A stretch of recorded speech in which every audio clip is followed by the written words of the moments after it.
اللهم ارحمنا بالقرآن واجعله لنا إماما ونورا وهدى ورحمة.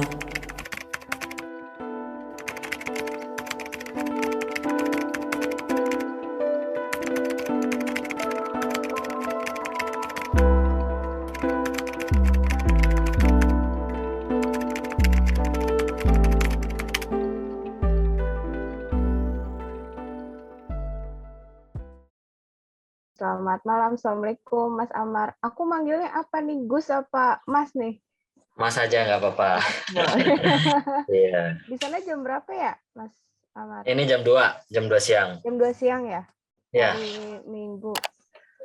Yes. Libur kegiatan? Ya, Oh, Minggu baca-baca aja sih buat hari Senin kuliah. Persiapan buat kuliah aja. sedikit dong Ya. menjelaskan di sana Mas Amar sibuk apa sih sebenarnya? Oke, jadi saya baru mulai September studi S2 di University of Birmingham, dan jurusan yang saya ambil adalah Theology and Religion gitu. Jadi memang mahasiswa baru ceritanya ya. Aduh. Baik. Mas Amar. Ya. Mas Amar ini lagi ngehits di Twitter. Banyak banget yang ngasih perhatian ke Mas Amar karena keputusannya Mas Amar gitu. Nah, sebenarnya ini sudah banyak ditanyakan oleh beberapa media lain gitu. Nah, tapi kalau boleh nih mengulang, kita pengen tahu juga dong gimana sih masa kecilnya Mas Amar ini? Oke. Jadi masa kecil saya dari lahir sudah di pesantren gitu. Jadi masa kecil saya memang sangat dekat dengan tradisi pesantren, keluarga pesantren, dan juga lingkungan pesantren gitu. Itu sih. Jadi kalau anak-anak itu kayaknya gimana ya? Ada semacam kalau saya diidentifikasi sebagai perempuan gitu ya ketika lahir. Nah ini mungkin juga banyak orang belum paham bahwa kita itu tidak terlahir sebagai laki-laki atau perempuan, tetapi kita lahir kemudian diidentifikasi oleh orang lain sebagai laki-laki atau perempuan. Nah, problemnya adalah orang yang merasa dirinya betul dalam kotak gender itu, dia tidak akan mempertanyakan dirinya gitu. Tetapi ketika orang dia terlahir dan diidentifikasi sebagai gender tertentu yang bukan dirinya, ini yang harus saya alami dan banyak teman-teman transgender juga alami gitu. Jadi karena ya masa kecil tidak tentu pendidikan di Indonesia kan tidak menjangkau keragaman gender dan seksualitas. Jadi ya masa kecil saya ya seputar bahwa saya lebih nyaman dengan ekspresi maskulin ketimbang feminin gitu. Jadi ya udah masa kecil saya begitu aja, dan orang akan melekatkan ini anak perempuan tomboy gitu aja. Gitu. Oh, berarti dari kecil tuh udah seperti kayak anak laki-laki gitu, lebih sering main dengan anak laki-laki gitu nggak sih, Mas? Iya. Bahkan saya tidur itu di asrama santri putra ketika kecil. Lah, gitu, dan tidak ada masalah karena santri putra di tempat keluarga saya, karena melihat ini aja ya anaknya gurunya, jadi ya dijaga, tidak kemudian katakanlah tidak dihormati dan sebagainya. Tetapi itu jadi saya tidur pun dengan santri putra ketika kecil gitu ya. Tetapi kondisi itu langsung berubah 360 derajat ketika saya masuk ke madrasah sanawiyah atau SMP ya, setara dengan SMP, dan kemudian saya harus mulai mendengar orang atau keluarga saya mengatakan kamu anak perempuan, perempuan itu pakai jilbab gitu. Jadi waktu kecil saya bahkan ikut jumatan bapak saya, tapi ya itu tadi karena masih ya namanya orang masih menganggap anak-anaknya juga anak kecil gitu ya. Nah, jadi tetapi perubahan yang kemudian sangat drastis saya rasakan ya ketika madrasah sanawiyah itu. Saya merasa kok saya harus pakai jilbab padahal saya tidak nyaman. Kok saya harus kemudian dipisahkan ke kotak yang saya nyaman itu kepada kotak perempuan gitu. Mungkin orang akan melihat, oh itu berarti didikan orang tuanya nih karena dibebaskan. Tetapi banyak orang kalau identitas gendernya dia tidak bermasalah ya, tidak ada masalah, ya dia tidak akan bermasalah dengan itu. Tapi orang yang identitas gendernya seperti saya gitu ya, berbeda, ini kegelisahannya akan muncul dan tidak akan pernah habis gitu. Jadi ketika kemudian saya harus dipaksa di dalam kotak perempuan itu, ya kegelisahan itu kemudian sangat muncul dan menjadi semakin apa bahasanya itu, stressful gitu ya, karena harus menjalani hidup yang bukan saya gitu. Mohon maaf Mas, mau nanya, kalau nama pesantrennya itu apa ya? Waktu kecil itu. Saya di pesantren di Kendal, sebut aja Kendal, tapi jangan nama pesantrennya. Oke. Itu pada saat itu kan berarti orang tua melihatnya masih dalam sebatas wajar gitu ya. Oh ini anak tuh kayak tomboy gitu. Pada saat itu masih ada penerimaan lah gitu. Nah tapi lebih tepatnya kapan sih Mas Amar ini mulai merasakan kurang nyaman, terus sudah mulai kode-kode mungkin ke orang tua, itu tepatnya kapan sih Mas? Dari kecil sebetulnya sudah merasa berbeda ya, maksudnya bahkan meskipun saya ekspresinya maskulin sejak kecil dan kemudian dalam tanda kutip dibiarkan, tapi kan ada keresahan karena tubuh saya tidak match dengan apa yang saya rasakan gitu loh. Jadi keresahan itu sebetulnya ya sejak kecil kemudian belajar tentang, karena gender itu kan konstruksi orang ya, konstruksi masyarakat gitu loh. Dan bagi orang-orang transgender itu konstruksi itu tidak akan masuk ke dalam apa yang kami rasakan gitu ya, atau apa yang saya rasakan gitu. Jadi ya sejak kapannya ya sejak kecil, kemudian ketika kemudian dikenalkan ini laki-laki, ini perempuan, itu kegelisahan itu sebetulnya sudah muncul meskipun saya bisa berekspresi sesuai yang hati saya inginkan ya secara maskulin. Tapi kan lagi-lagi bukan soal itu sebetulnya. Identitas gender itu bukan sekedar ekspresi, tapi juga keseluruhan kesadaran diri saya sebenarnya gitu. Jadi ya itu tadi sejak kecil sih sebetulnya. Kapan sih pertama kali mengatakan yang sebenarnya gitu pada orang tua?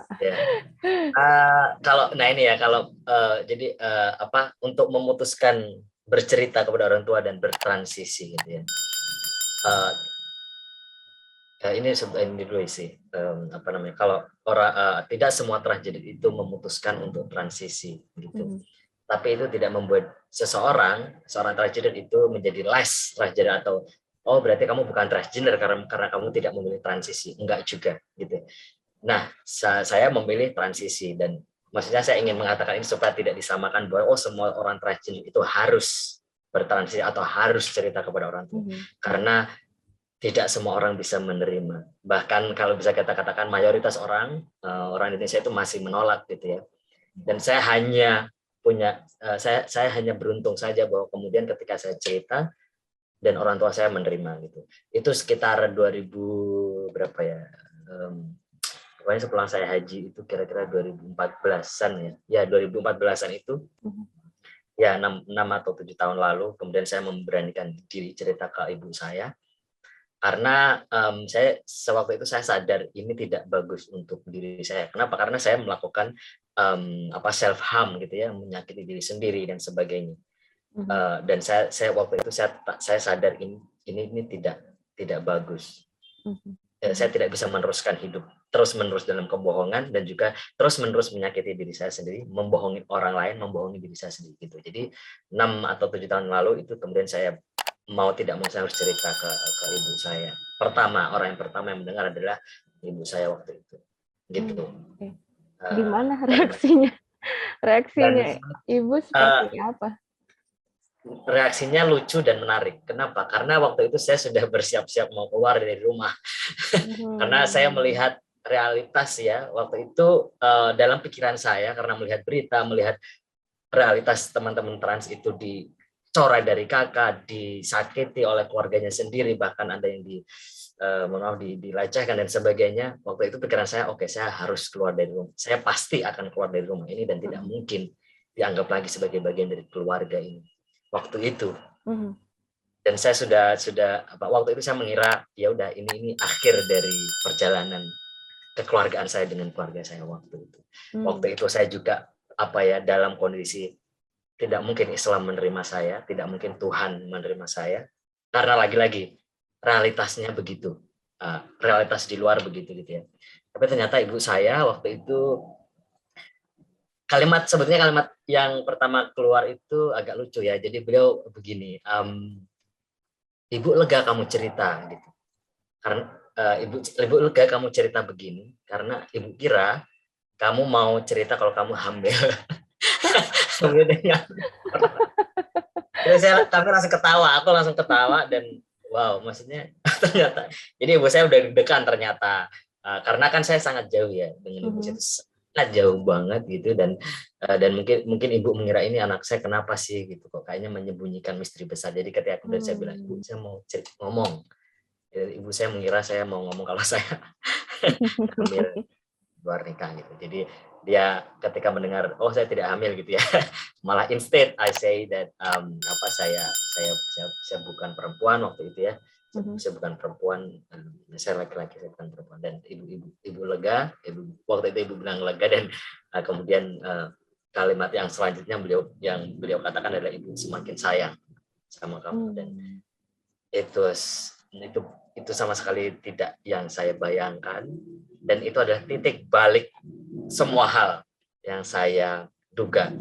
Dan itu tidak hanya soal keluarga, soal penerimaan, tapi juga soal iman gitu, soal agama yang sebelumnya saya pahami sebagai alasan orang untuk menyakiti, menolak, menindas orang lain. Dan itu semuanya berbalik begitu saja ketika ibu menerima saya dan bahkan menemani perjalanan transisi. Karena transisi itu tidak hanya saya, tapi sebenarnya juga ibu saya berproses dengan saya, kami berproses dengan cemoohan orang dan sebagainya.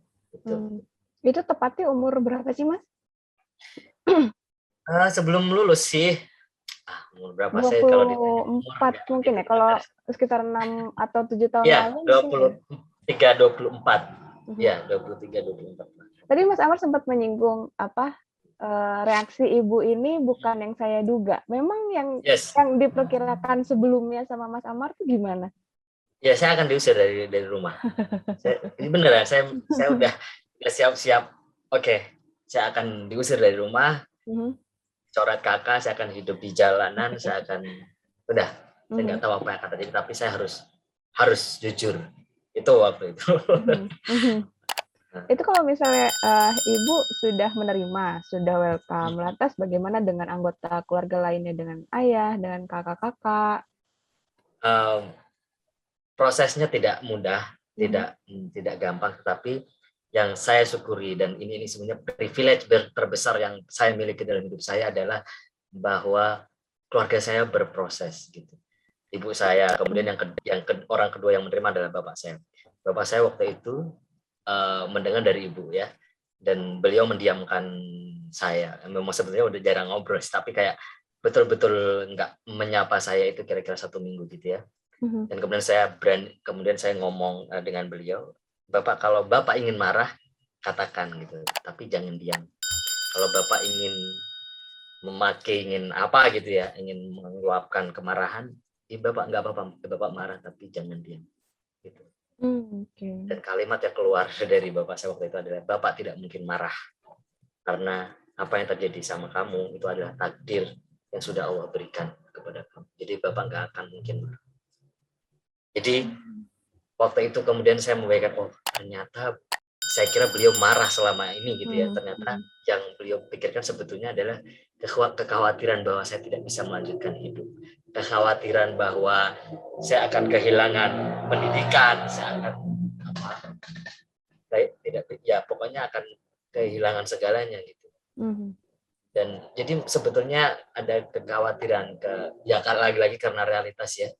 Realitas masyarakat kita yang belum bisa menerima keragaman gender dan seksual itu yang membuat Bapak takut mungkin ya waktu itu. Tapi ternyata beliau berproses gitu. Bahkan beliau yang selalu mengatakan, Bapak tidak minta apapun dari kamu, yang Bapak minta kamu jangan pernah berhenti sekolah. Sekolahmu harus lebih tinggi dari sekolah Bapak Ibu. Dan itu yang selalu menguatkan saya untuk terus belajar gitu ya, apapun gitu. Berarti kalau bisa dikatakan kalau dari keluarga terdekat itu memang tidak ada penolakan ya, tapi Mas Amar, pernah merasakan penolakan itu nggak di orang-orang sekitar selain keluarga ya? Ya sebenarnya kakak saya menolak waktu itu, Oh. 2 tahun pertama Hmm. itu, beliau yang paling keras gitu ya. Jadi kakak-kakak saya itu yang paling keras menolak waktu itu yang ya, jadi, apa, beliau punya ini ya, punya opsi kayak, "Kamu kamu pasti sembuh, kamu pasti sembuh," gitu. Mhm. Dan itu semua kami jalani bareng-bareng dalam arti, beliau punya psikolog beliau sendiri, saya punya psikolog saya sendiri yang dan ini menariknya ya, jadi Mhm. agama dan psikologi ini 2 hal yang, tidak tunggal, dalam arti ada orang yang menggunakan ilmu psikologi untuk menolak keragaman gender dan seksualitas. Mhm. Ada orang di psikologi dan di ilmu agama yang justru menjadikan ilmu mereka itu landasan untuk menghormati dan mendorong orang-orang seperti saya untuk tetap hidup dan menjalani kehidupan ini, Mhm. sesuai dengan cara yang jujur gitu. Nah, jadi ada ini ya bukan pertempuran, kayak semacam proses yang kami jalani gitu. Kakak yang tadinya menolak, yang paling keras, yang paling paling marah gitu dalam keluarga, tetapi kemudian beliau menerima gitu. Oke. Nah, kalau masalah penolakan itu pasti ada, tidak mungkin ya. Terutama masyarakat pada awalnya itu bagaimana, itu pasti ada. Dan saya kira yang pengalaman saya itu adalah sebetulnya bagaimana keluarga saya itu kami bareng-bareng menghadapi itu, gitu. Jadi orang selalu bilang bahwa punya anggota keluarga yang gay, lesbian atau transgender itu adalah ujian, betul. Saya justru mengatakan itu betul. Maka ujiannya adalah terletak apakah keluarga ini mau bareng-bareng menolak stigma itu atau justru apa ya, atau justru menolak anggota atau justru menjadikan keluarga sebagai ruang yang tidak aman. Mhm. Mhm. Apakah ujian itu akan menuntun keluarga yang punya anggota keluarga yang minoritas gender dan seksualitas ini sebagai kemudian bareng-bareng menciptakan ruang aman dan nyaman, ataukah sebaliknya menolak anggota keluarga mereka yang berbeda Mhm. gitu. Dan saya lagi-lagi saya berprivilege karena keluarga saya justru bareng-bareng kami menciptakan ruang aman itu untuk saya gitu.